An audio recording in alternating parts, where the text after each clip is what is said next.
பாதை காட்டுங்கப்பா.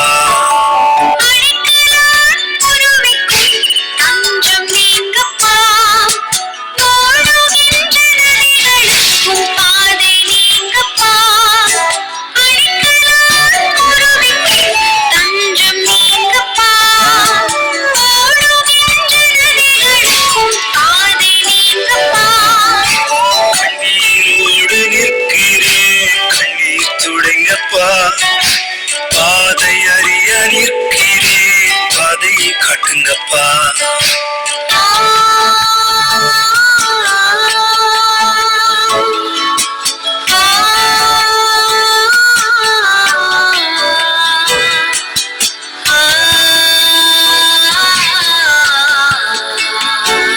என்னுடைய பரிசுத்த நாமத்திற்கு மகிமை உண்டாவதாக.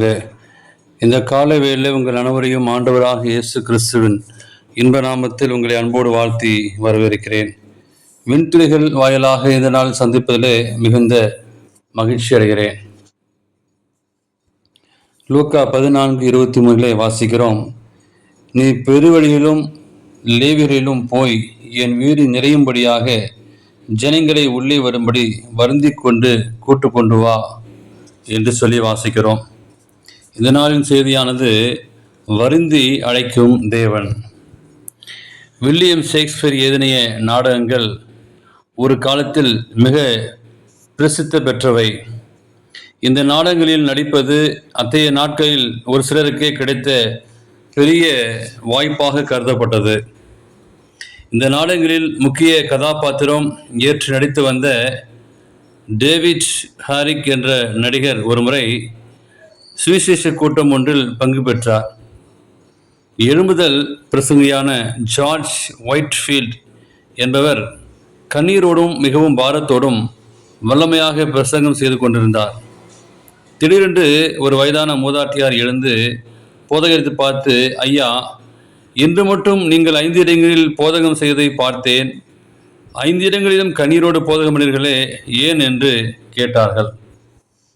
போதகர் ஒயிட்ஃபீல்ட் அந்த மூதாட்டியை பார்த்து, என் ஆண்டவராகிய இயேசு தமது வெளியேற பெற்ற இரத்தத்தை சிந்தி சம்பாதித்த இரட்சிப்பு வீணாய் போயிடக்கூடாது. மேலும் பரலோக ராஜ்யத்தில் எல்லோருக்கும் இடமிருக்கிறதே. அப்படி இருக்கும்போது அங்கே செல்வதை பற்றிய சிந்தனை இல்லாது கெட்டிழிந்து போகும் இந்த மானிட கூட்டத்தை நினைக்கும் போது கண்ணீர் தானாகவே வருகிறது என்றார்.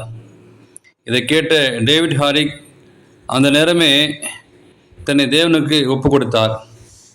ஒருவரும் கெட்டு போகாமல் நித்திய ஜீவனை அடையும்படிக்கு தேவன் தம்முடைய ஒரே பேரான குமாரனை உலகத்திற்கு தந்தார். கிறிஸ்து இயேசுவை உலகிற்கு அனுப்பியதன் மூலம் தேவன் பரலோகத்தையும் வெறுமையாக்கினார். இத்தனை மகா பெரிய இரட்சிப்பை நாம் அலட்சியம் செய்தனால் தேவனுடைய அன்பை நாம் அறியாமல் அழிந்துவிடக்கூடாது என்று தேவன் மிகவும் ஆவலோடு நம்மை அழைக்கிறார். இந்த உண்மை புரிந்து கொண்டு சுவிசேஷத்தை கேட்கிற யாவரும் பரலோகராஜ்யத்தில் பங்கெடும்படிக்கு அவர்களை வருந்தி அழைக்க வேண்டும். கேட்கிற தேவனுடைய பிள்ளைகளும் தங்களுக்காக தேவன் செய்துள்ள அற்புத தியாகத்தின் மேன்மை உணர்ந்து ஆட்டுக்குட்டியானவரின் கல்யாண விருந்தில் பங்கு கொள்ள தங்களை ஆயத்தப்பட வேண்டும். இதோ ஆட்டுக்குட்டியாரின் கல்யாண விருந்து ஆயத்தமாய் இருக்கிறது. கேட்கிற யாவரும் அந்த மேலான தெய்வீக விருந்திற்கு விரைந்து வரும்படி ஆயத்தமாவர்களாக. அப்படியாக தேவன் உங்களையும் என்னையும் வருந்தி அழைக்கிறார்.